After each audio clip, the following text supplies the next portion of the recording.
Hey, ça va être 2 spaghettis bien cuits avec de la soupe aux tomates Campbell. Il a été Elvis Gratton, un personnage mythique et inoubliable. Moi, j'étais un Canadien québécois. Un Français, Canadien français. Ah bon? Le comédien Julien Poulain aura été de la distribution de plus de 100 films en près de 60 ans de carrière. Dans la rue, on se souvient de ses expressions. Un garage. Un Christ de gros garage. Je trouve ça triste. C'est un deuil national pour moi, là. Vraiment, là, oui. Comme Falardeau, en fait, c'est un duo inséparable. Julien Poulain commence sa carrière au théâtre dans les années 60, avec le Théâtre de la Roulotte de Paul Buissonneau. Pour qui c'est que tu travailles, toi, Lucien? Il incarne de nombreux rôles au cinéma et exprime ainsi son engagement politique dans de nombreux films, dont Speak White. Au lendemain de l'échec du premier référendum au Québec, naît le personnage d'Elvis Gratton, dont les 3 courts-métrages sont portés à l'écran aux côtés du défunt réalisateur Pierre Falardeau. Julien Poulain, minuit le soir! À la télévision, l'acteur s'est vu décerner un prix Gémeaux pour son rôle touchant de Gaétan dans la série Minuit le soir. En 2013, il remporte le prix Jutra du meilleur acteur pour son rôle de Germain dans le film Camion. C'est pas dur à comprendre. Je peux plus le voir, ce camion-là. Le premier ministre François Legault revient sur sa carrière en parlant d'un grand acteur québécois. Julien Poulain laisse donc dans la tristesse ses proches. Marie Ekel l'a bien connu, elle a été sa conjointe pendant 22 ans. C'est sûr que j'ai de la peine parce que je l'aimais beaucoup, Julien. Il a été important dans ma vie, Julien. Je pense qu'il a été important dans la vie de tous ceux qui l'ont connu. Sur les plateaux de tournage, on parle de lui comme d'un acteur soucieux de donner le meilleur de lui-même. C'était un des êtres les plus attachants que j'ai jamais rencontrés. Il y avait une technique extraordinaire, mais on la voyait jamais. Il jouait tout le temps que c'était. Le film, d'après moi, il n'a pas vieilli. Drôle et dramatique, l'artiste Julien Poulain aura touché le cœur de ses pairs et celui des Québécois. Ici Gabrielle Proulx, Radio-Canada, Montréal. Et pour nous aider maintenant à comprendre l'homme qui était derrière ces grands rôles, je reçois Marie Ekel. Bonjour. Bonsoir, Madame Ekel. Bonsoir, Geneviève. Nos condoléances d'abord. Merci. Vous avez partagé la vie de Julien Poulain pendant 22 ans. Vous avez été sa compagne. Il représente une grande partie de votre vie. Bien, ma jeunesse, de 18 ans à 40 ans, mais oui. Oui. Qu'est-ce qui...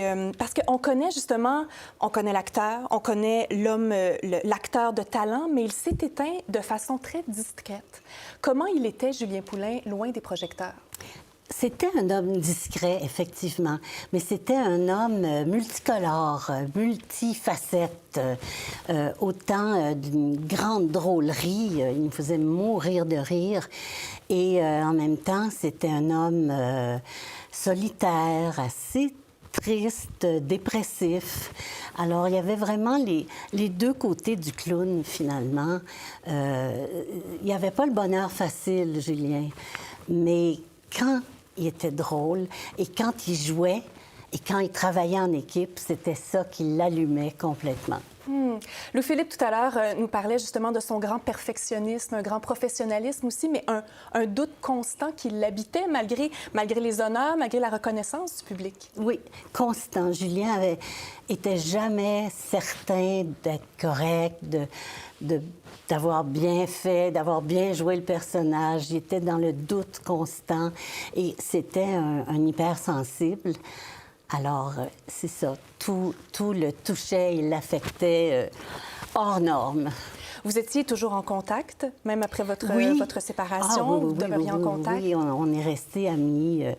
Il y a eu des petits moments plus raboteux, mais ensuite, on est redevenus amis, et puis on se parlait, on se voyait à l'occasion. Oui. Comment il se portait dans les dernières années, M. Poulain? Il y avait des gros problèmes de santé, surtout pulmonaires.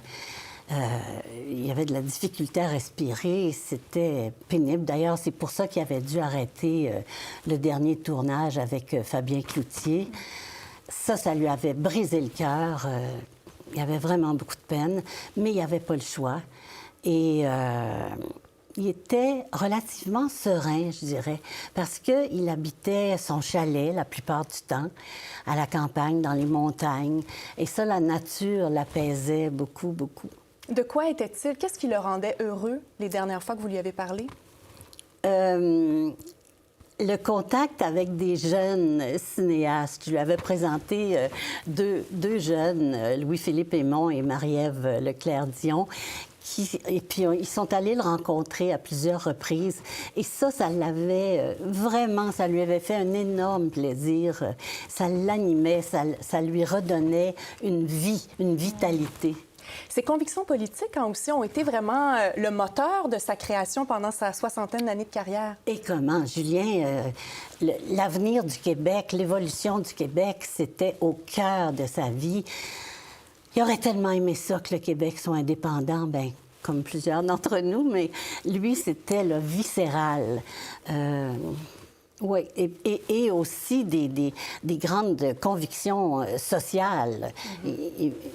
Julien venait d'un milieu très pauvre et voulait que tout le monde ait accès à plus, à mieux. Madame Ekel, quel souvenir vous souhaiteriez que les Québécois gardent de Julien Poulin?